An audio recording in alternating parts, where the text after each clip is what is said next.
La clase pasada estuvimos viendo principios de publicidad, ¿no es cierto? Y habíamos dicho que Sí. ¿puedes compartir la pantalla, Arturo, por favor?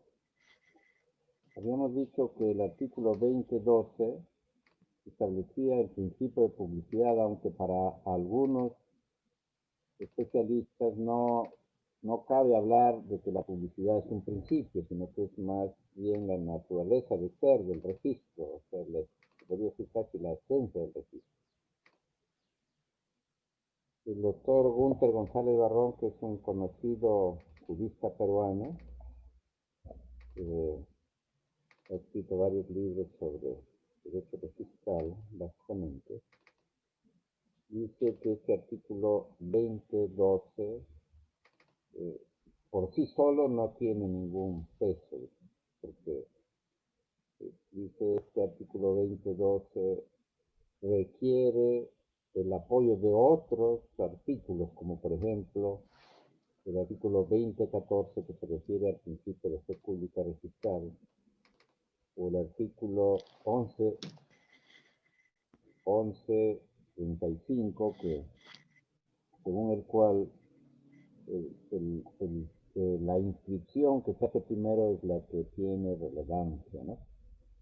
No deja de tener razón esta posición, aunque yo, como les decía anteriormente, me parece que esta declaración, que sí, efectivamente es una ficción, se puede decir que es una presunción de jure, decir que no admite prueba en contrario, pero en el fondo es una ficción necesaria, ¿no es cierto?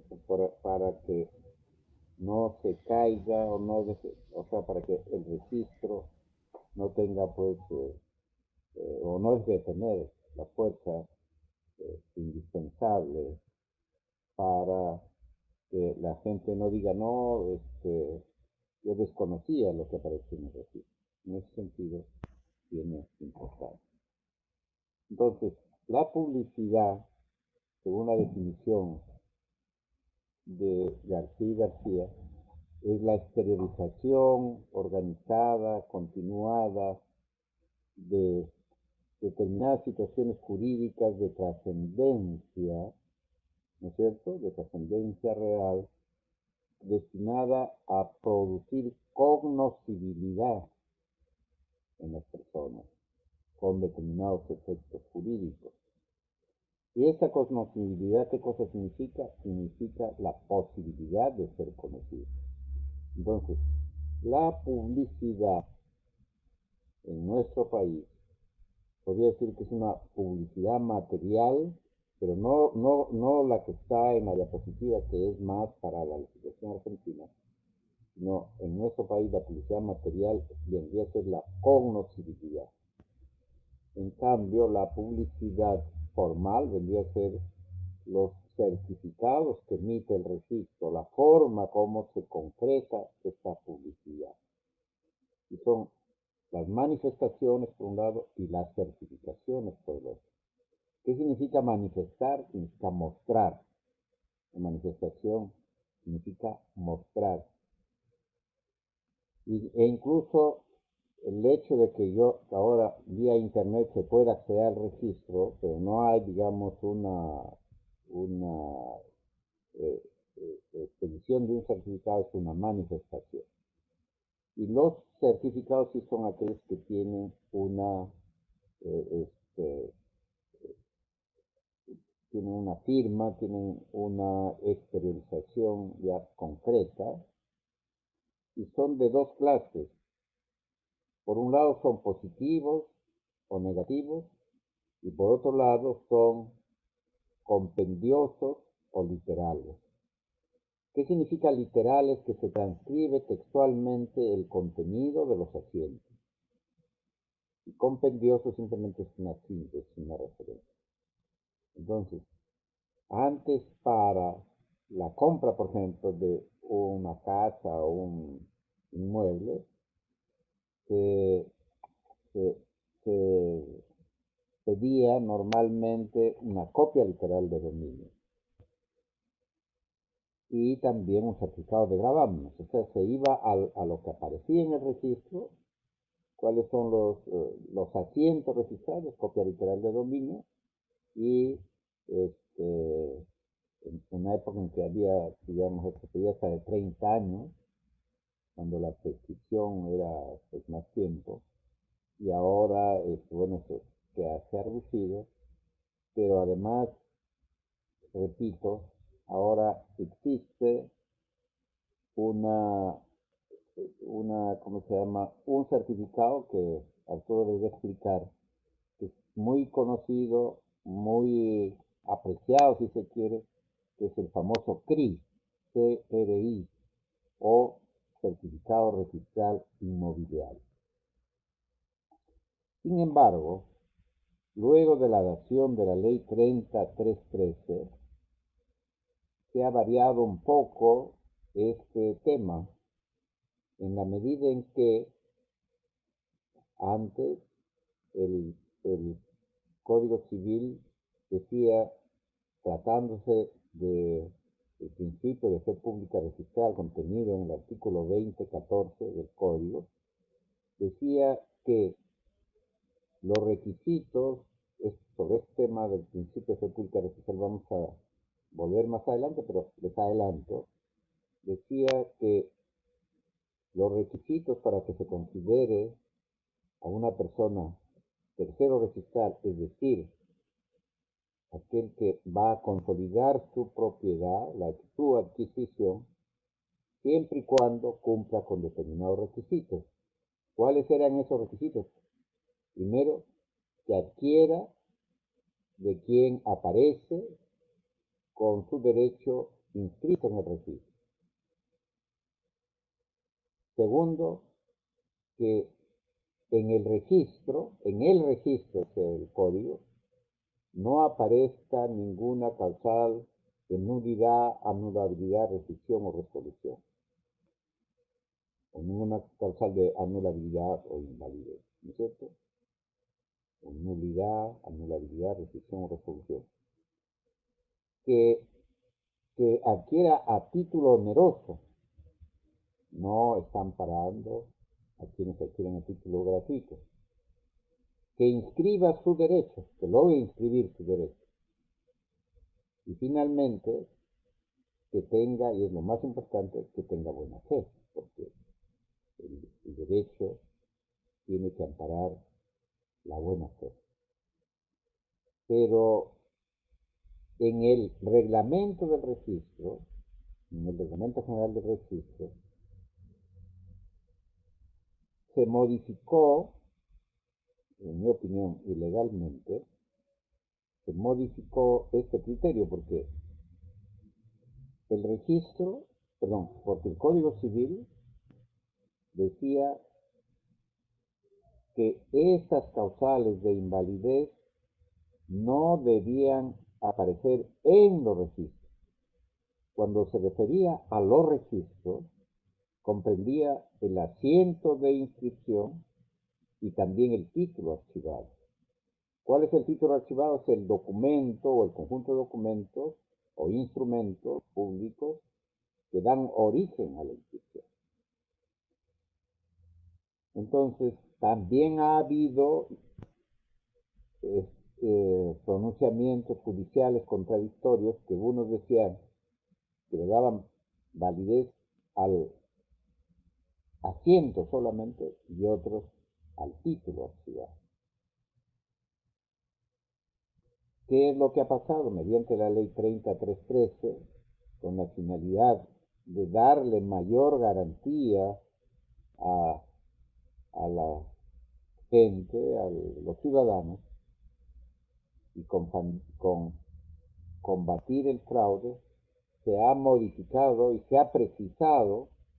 Yo diría, no se ha modificado propiamente el Código Civil, que el Código Civil siempre hablaba de registros.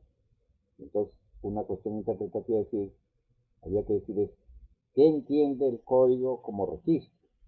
Incluso la exposición de motivos que ustedes han leído dice también el título archivado. pero repito, el reglamento trastocó este tema y bajó la valla y dijo, basta con revisar los asientos. En consecuencia, hoy por hoy se requiere no solamente revisar los asientos, sino también los títulos archivados. Por supuesto que es más dificultoso, etc., pero creo que le da más seguridad al registro y a la ciudadanía. Ahora, en ese sentido, ya no sería suficiente con estudiar los títulos, o perdón, los asientos registrales, sino hay que ir más allá, a un estudio más profundo de los documentos, de los títulos, porque eventualmente, por ejemplo, el registrador puede omitir que una persona esté considerada como propietario. Imaginemos, por ejemplo, dos personas que son casadas, adquieren un inmueble y el registrador solamente inscribe a uno de ellos, no inscribe al otro.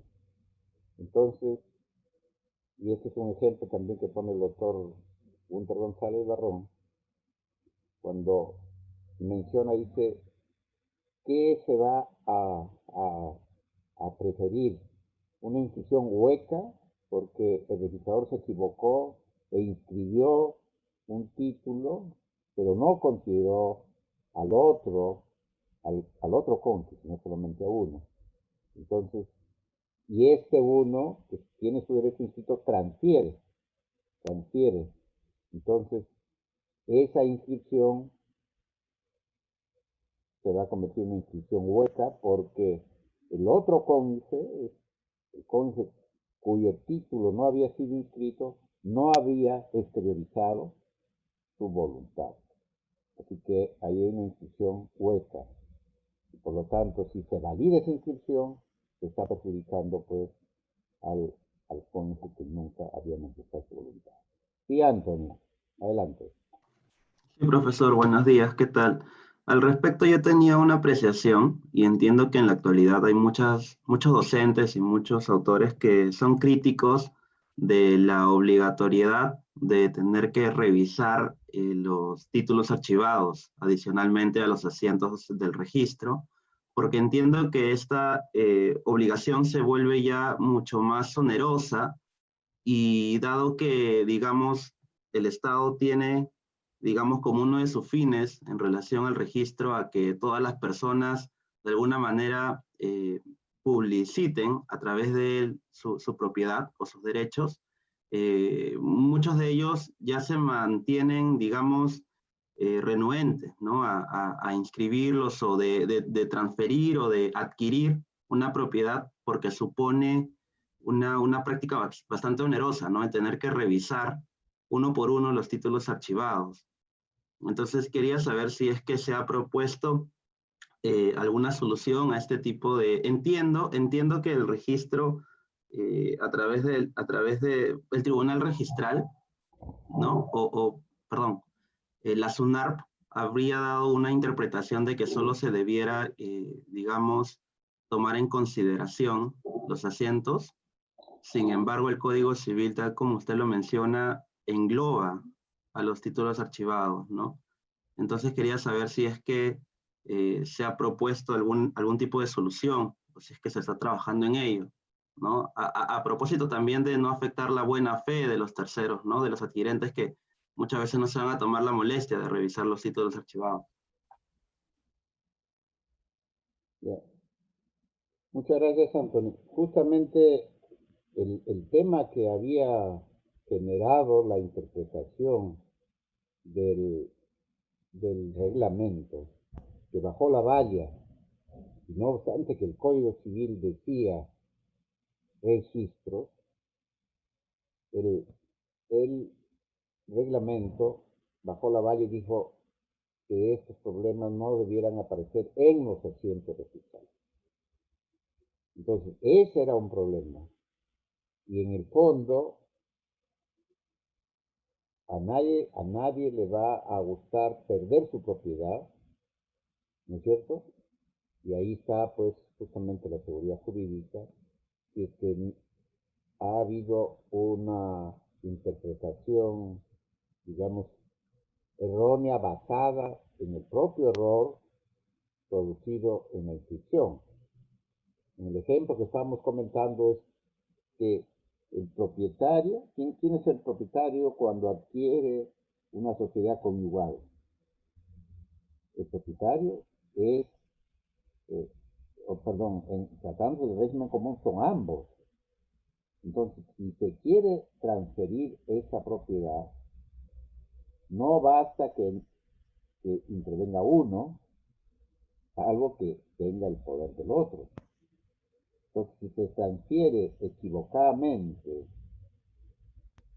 esa propiedad porque hubo un error en el registro, el registrador se equivocó y no consideró a la otra parte, o sea, al otro cónyuge como propietario, entonces estamos pues ahí en un problema bastante serio, si es que nos damos solamente crédito al asiento registrado.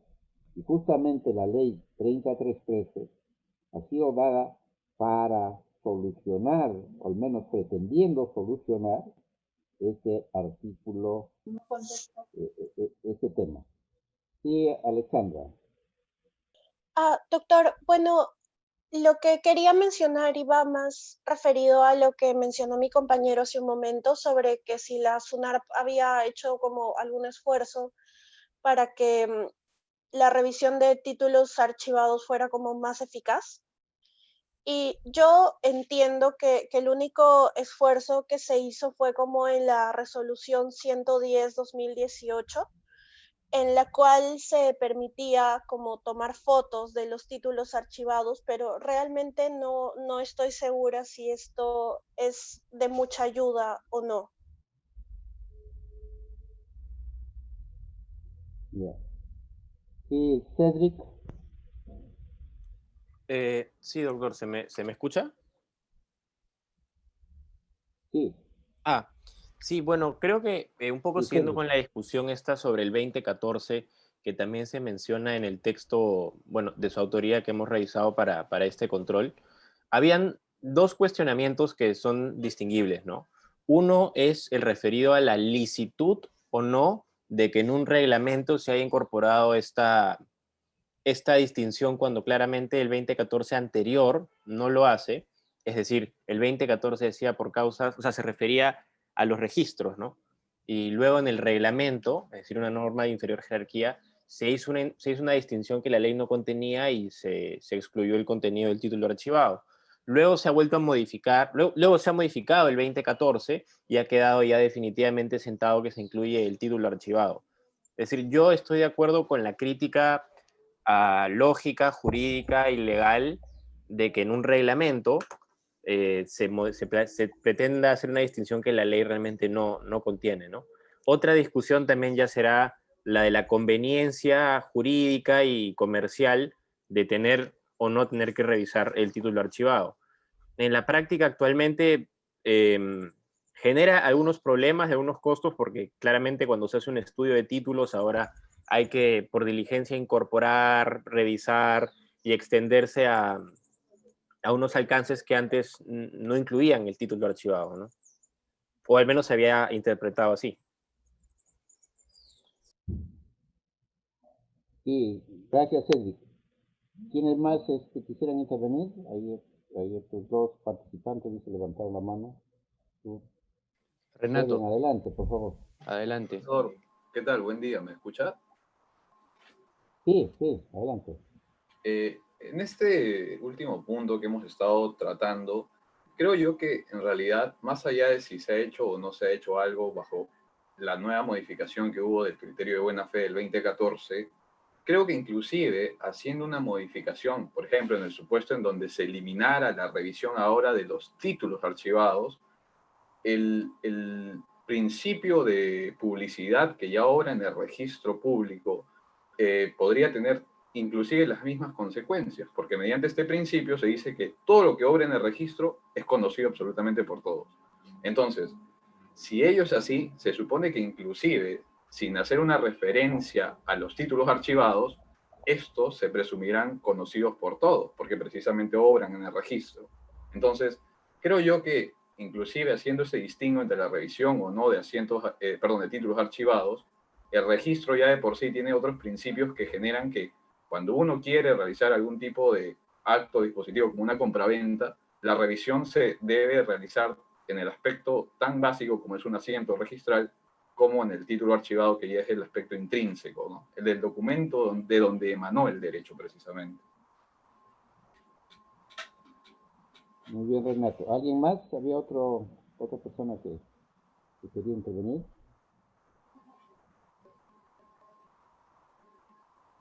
¿Nadie más?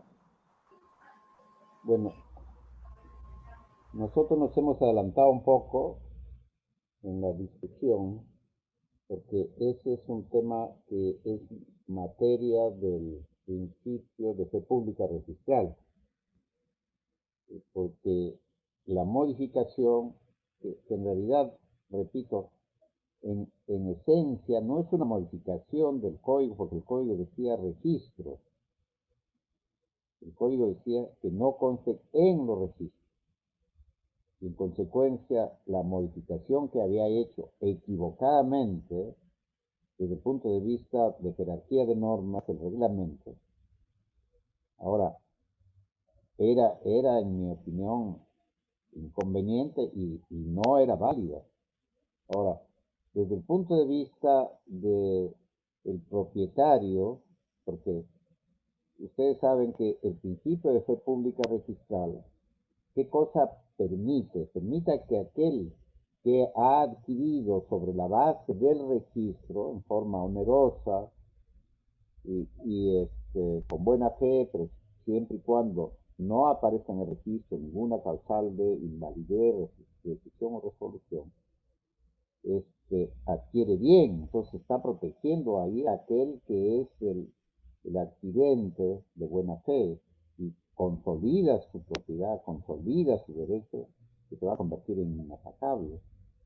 Pero si se quiere darle a esa persona ese derecho, creo yo que existe razón suficiente como para hacer más difícil esa consolidación. Por supuesto que algunos dicen, no, se está perdiendo, se está, digamos, perdiendo fuerza por parte del registro, poniendo una serie de trabas, etc. Eso, como dice Cédric, me parece que dijo Renato, eso es una discusión si es conveniente o no es conveniente. Para aquellos que quieren darle toda la preeminencia al registro, a los títulos registrales, no interesa el título, sino lo que dice la gente. En el fondo, creo que ahí hay que discutir más, porque incluso nadie puede perder, digamos, su propiedad, porque como dice la Constitución, en su artículo 70, la propiedad es inviolable. Entonces uno no puede perder su propiedad. En el ejemplo que estamos tratando, si se da preeminencia solo al asiento, entonces la persona que tenía su derecho y que no se inscribió por un error del propio registrador, perdería su derecho. Entonces, ¿de qué estamos hablando desde el punto de vista de seguridad jurídica? Estaríamos prefiriendo el tráfico mercantil, que también tiene obviamente una base importante, pero estaríamos estudiando un tema tan trascendente como es el derecho de propiedad y la seguridad jurídica de aquel que tiene su propio derecho por haberlo adquirido con anterioridad. ¿Ya? Naturalmente que es un tema discutible y sobre este vamos a volver cuando discutamos o analicemos el artículo 2014 del Código Civil. ¿Qué dice el artículo 2013? El artículo 2013 contiene el principio de legitimación. Si bien el artículo 2012 asume una posición respecto a lo que podríamos decir una presunción iure et de iure, pero que más propiamente es una ficción, pero es una ficción necesaria, el artículo 2013 se refiere a la exactitud, porque el 2012 no se refiere a la exactitud, sino dice, se presume, dice el 2013, se presume que esto es exacto, pero es una presunción iuris tantum. Entonces, ¿cómo ha quedado ahora el artículo 2013 después de la modificación de la ley 33.3? El contenido del asiento registral se presume cierto y produce todos sus efectos mientras no se rectifique por las instancias registrales o se declare su invalidez por el órgano judicial o arbitral mediante resolución o laudo firme. El asiento registral debe ser cancelado en sede administrativa cuando se acredite la suplantación de identidad o falsedad documentaria y los supuestos así establecidos con arreglo a las disposiciones vigentes. La inscripción no convalida los actos que sean nulos o anulables con arreglo a las disposiciones vigentes. Aquí, en realidad, tenemos que hacer un análisis.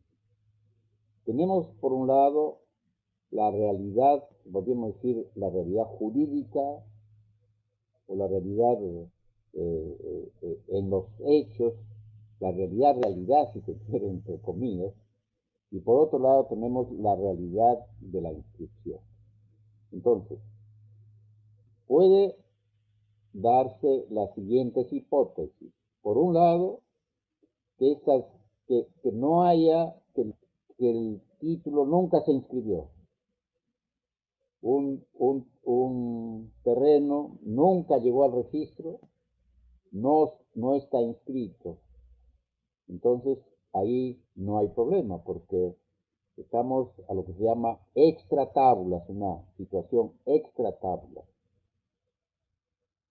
Tampoco hay problema si la realidad, esta realidad extra registral, coincide con la realidad registral. No hay ningún problema. Es decir, el señor A figura como propietario y es el propietario en la realidad, y este señor A figura como propietario en el registro. Secundum tabula. El problema se va a generar cuando estas dos situaciones no están acordes en sí. Es decir, que hay discrepancia entre lo que aparece en el título, lo que aparece en la realidad y lo que aparece en el registro. Entonces, ¿qué dice el código? ¿Qué dice este principio de legitimación? El asiento entonces se presume cierto, pero solo una presunción, se presume cierto, se presume exacto, pero solo con una presunción iuris tantum. Es decir, puede demostrarse lo contrario. Ejemplo, una persona compra un bien, compra un departamento, y esta persona inscribe en el registro y después hace una escritura de donación o de anticipo de legítima en favor de sus hijos. Tiene 2 hijos. Esos 2 hijos no inscriben este anticipo de legítima. Entonces, en la realidad, ¿quién es el propietario? El propietario, o los propietarios serían en este ejemplo, los hijos que han recibido el anticipo. Pero ¿quién figura como propietario en el registro? El papá, ¿no? Entonces ahí hay una discordancia entre lo que aparece en el registro con lo que aparece en el título, en lo que podríamos llamar la realidad extrarregistral. De otro lado, nosotros tenemos que tener en cuenta que en nuestro país pues hay muchas falsificaciones, hay suplantaciones de personalidad.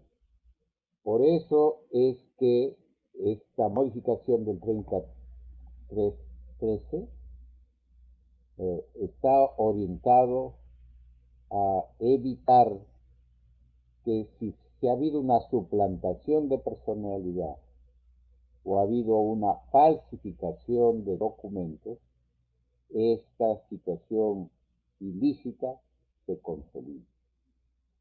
Y por eso es que se ha permitido que el funcionario público o el cónsul o el notario o el juez, digamos así, puedan propiciar que se modifique esta situación anómala. Esto dirán ustedes, bueno, esto es inconveniente, presenta problemas, y de un lado, por supuesto, en alguna oportunidad he dicho que lo que estamos haciendo es un poco admitir que no podemos luchar contra las mafias organizadas, como por ejemplo las que existen en Azángaro, y estamos admitiendo que efectivamente hay suplantaciones, hay falsificaciones. Pero, ¿qué hacemos?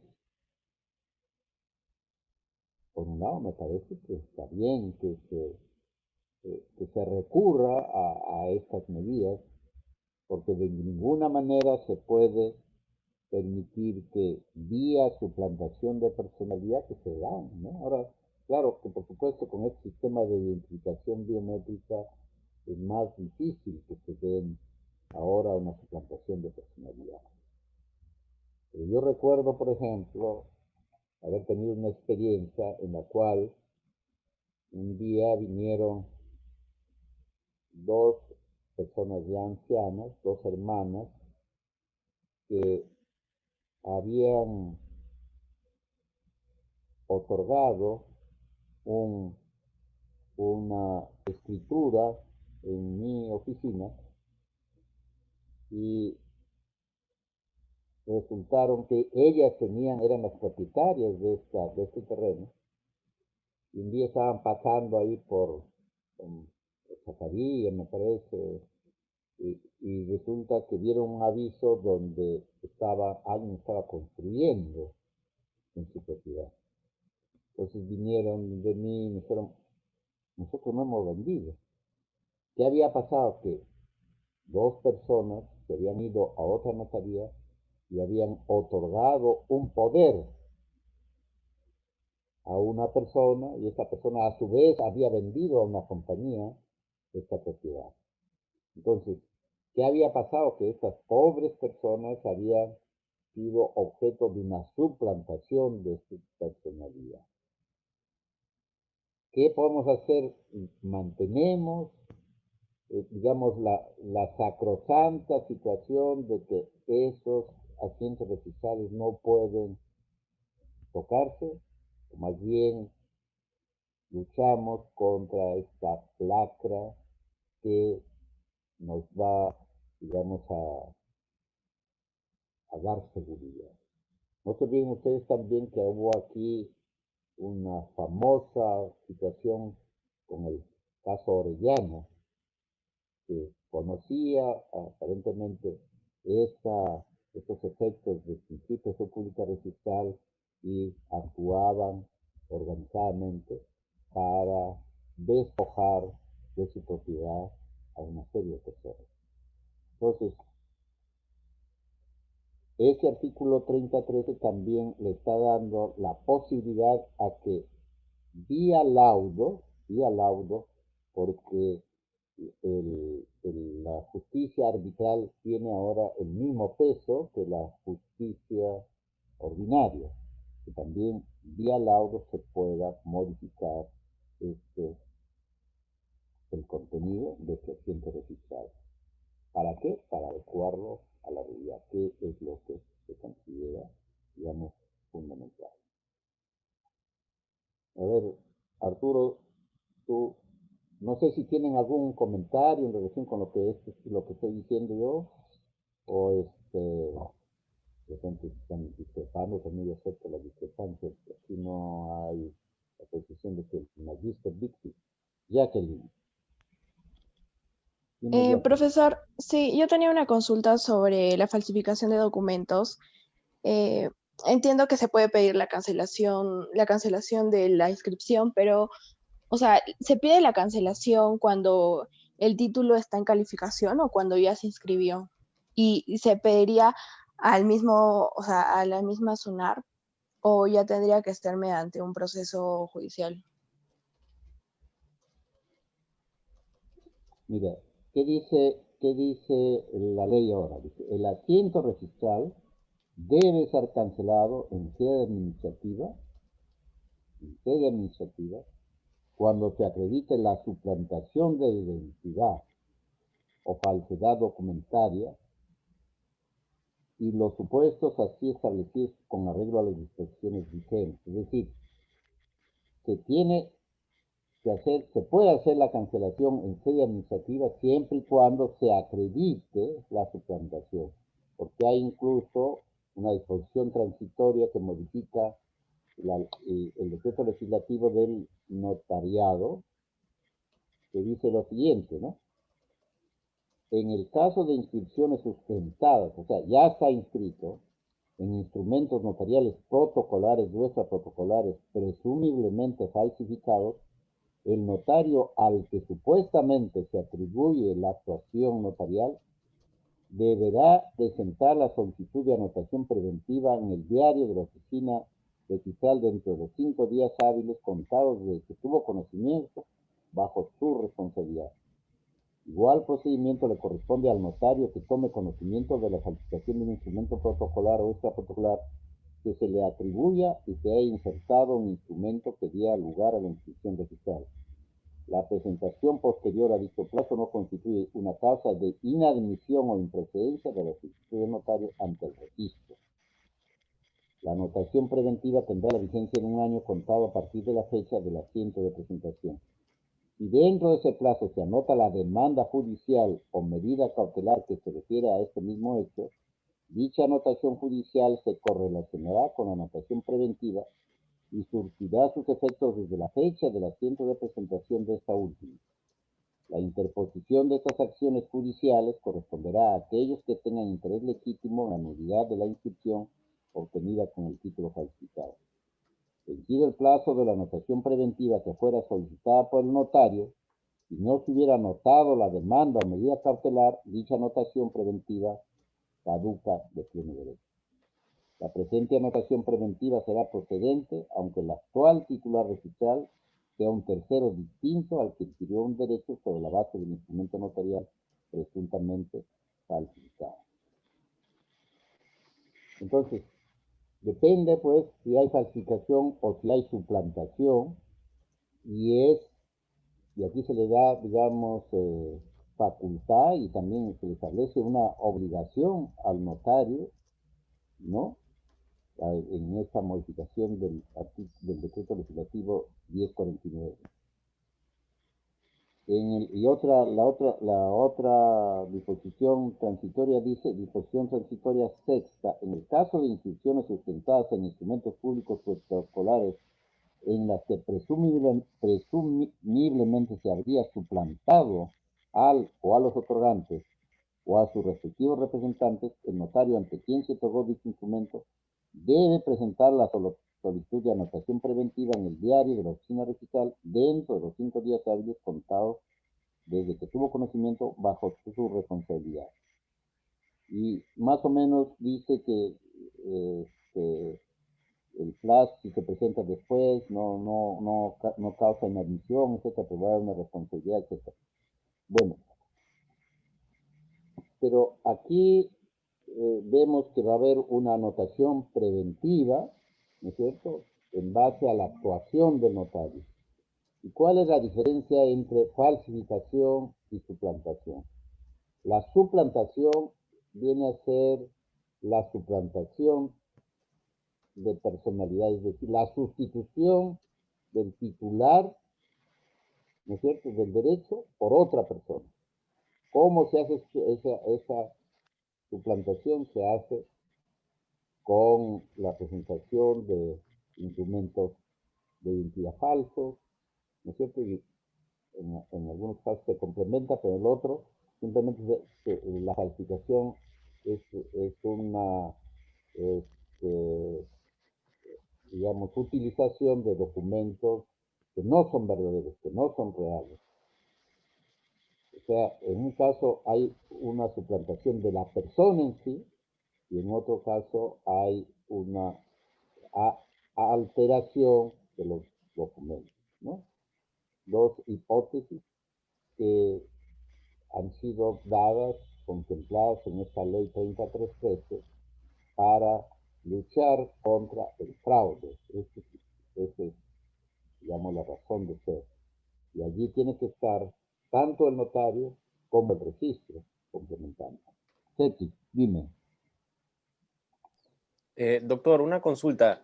En su experiencia, o bueno, de lo que usted conozca, ¿bajo qué circunstancias puede el notario tomar conocimiento del hecho de que está circulando un documento que se atribuye a su notaría, pero que en realidad es falsificado o es producto de una suplantación?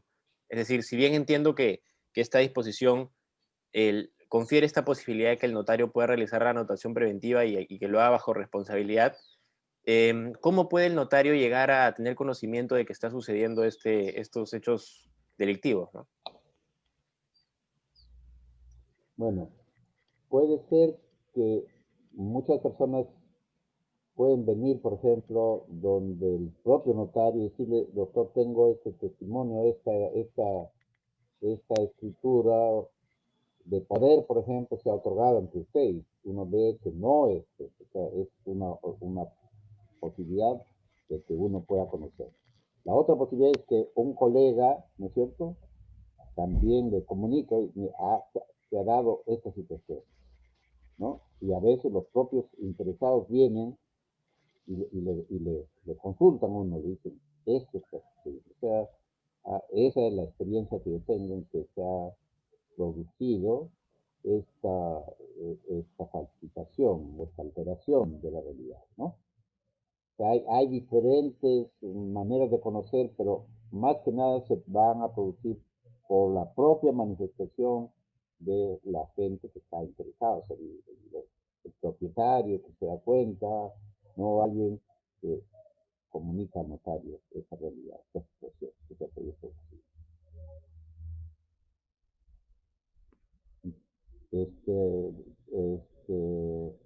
Vamos ahora, en los minutos que quedan, a ver a Arturo, si nos puedes hablar un ratito sobre ¿cómo se llama? El CRI, famoso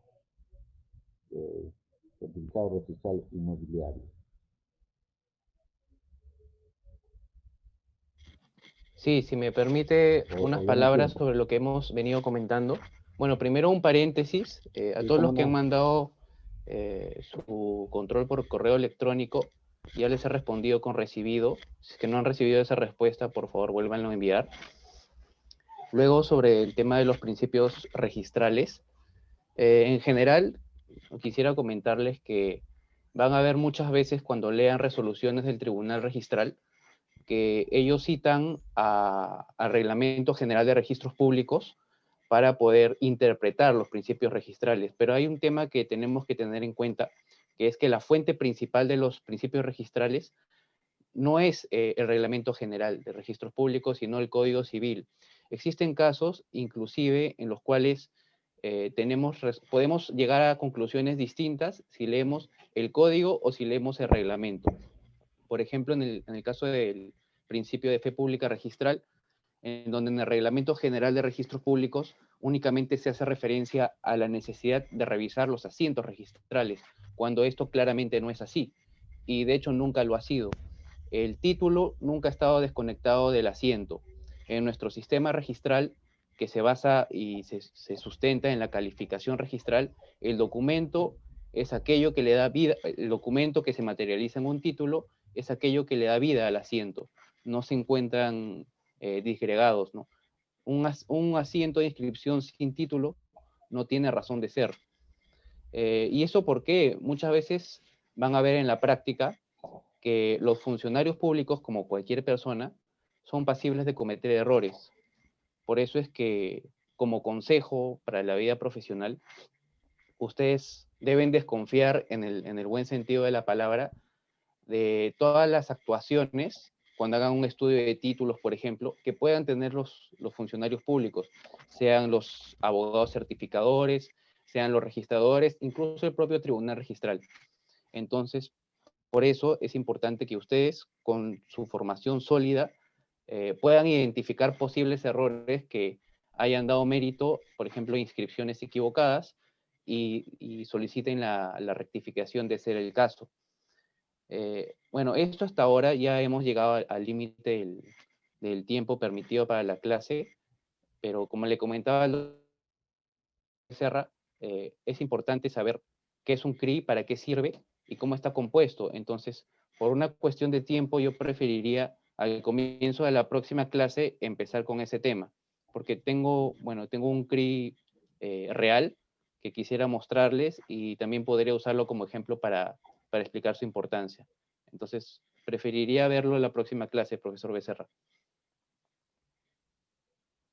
Está muy bien, Arturo, muy bien tu aportación, tu apostilla. Y si tienen ustedes alguna pregunta, también les ruego que la envíen por correo para responder en la próxima clase, ¿ya? Creo que había una consulta de la que había en relación con una pregunta sobre el poder que se otorga en el extranjero ante un notario, concretamente en España. Yo que me preguntaba si una persona no va al cónsul, o sea, en principio puede ir. Nosotros estamos dentro del sistema de notariado tipo latino al que pertenece Perú y España. Cabe la posibilidad de que se pueda acudir también a un notario español, por ejemplo. De igual modo que alguien puede venir acá en Perú y acudir a un notario peruano. Pero si nosotros queremos que ese título valga en España, por ejemplo, nos van a pedir lo que se llama una cadena de certificación, ¿no? O sea, la firma del notario acá, por ejemplo, tiene que ir primero al decano del colegio o al presidente de la Junta de Decanos, de ahí al Ministerio de Relaciones Exteriores, de ahí ya se les da pena validez. También existe la famosa apostilla. O sea, sí tiene validez un poder que se otorga ante un notario español. Diferente es el caso de que se otorgue un poder ante un notario en Estados Unidos, porque el notario en Estados Unidos no tiene registro, no puede hacer escritura pública, es un simple autenticador. Pero yo creo que lo más práctico es ir donde el cónsul, porque el cónsul es el que ejerce la función notarial y prácticamente yendo al cónsul se está concurriendo a un notario peruano, si se quiere, ¿no? En el extranjero, y automáticamente se puede remitir ese poder, en el que la consulta era si se revoca ese poder y si quiero rapidez, revoco el poder. Mucho más práctico sería ir ante el cónsul peruano, porque esto ya tiene una vigencia inmediata una vez que se remita al registro, ¿no? Así que más o menos esa es la respuesta. Probablemente la próxima clase podríamos ampliar y Les deseo que tengan un bonito fin de semana y nos vemos entonces el próximo martes. Empiezas, Arturo, explicando el CRI y volviendo sobre estos temas tan interesantes que hemos tratado ahora. Y si ustedes tienen algunas preguntas, les ruego que nos hagan llegar por correo, ¿ya? Bueno, hasta luego, pues, que tengan un bonito fin de semana. Nos vemos. Hasta luego. Gracias, doctor. Gracias, Hasta doctor. luego. Muchas Gracias. gracias. Gracias. Que tenga Hasta un buen luego. día. Hasta luego. Gracias. Hasta luego. Les veo muy bien.